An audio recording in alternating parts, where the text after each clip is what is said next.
எளியவனை குப்பையிலிருந்து உயர்த்துகிறார்.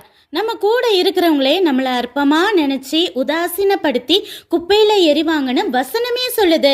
தன்னையே உயர்வா நினைக்கிற சில பேரு பலவீனமானவங்க, உடல் ஊனமுற்றவங்க, ஏழைகள், திருநங்கைகள்னு பார்த்துட்டா போதும் கிண்டல் அடிக்கிறது, டிஷ்யூ பேப்பரை போல தூக்கி எறிவதும் சர்வசாதாரணமா போயிடுச்சு.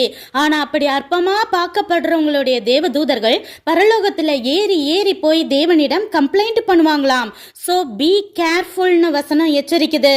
ஒரு ராஜா தன்னுடைய ராஜகுமாரனையோ ராஜகுமாரத்தையோ கொஞ்சம் தூரம் கூட தனியா அனுப்ப மாட்டாரு. பாதுகாப்புக்கு சில சேவகர்களையும் கூடவே அனுப்புவாரு. அதே போல ராஜகுமாரன் சேஃபா இருக்கிறாரா, சாப்பிட்டாரா, என்ன பண்ணிட்டு இருக்கிறாருங்கிற அப்டேட் விஷயமும் சேவகர் மூலமா ராஜாவுக்கு போய்கிட்டே இருக்கும். ஒருத்தன் ராஜகுமாரனை டிஸ்டர்ப் பண்ணாலும் அந்த சத்ரு கதை க்ளோஸ் தான். அதே போலதான் அற்பமா எண்ணி உங்களை யார் தூக்கி எறிந்தாலும் ஏசு மகாராஜா பார்த்துட்டு சும்மா இருக்க மாட்டாரு. கல்லின் மேல் விழும் எவனும் நொறுங்கி போவான் என்ற வசனத்தின்படி தேவன் அந்த சத்துருக்களை எல்லாம் நொறுக்கி போட்டுருவாரு. ஆகாதன தள்ளின உங்களையும் மூளைக்கல்லா எடுத்து பயன்படுத்துவாரு.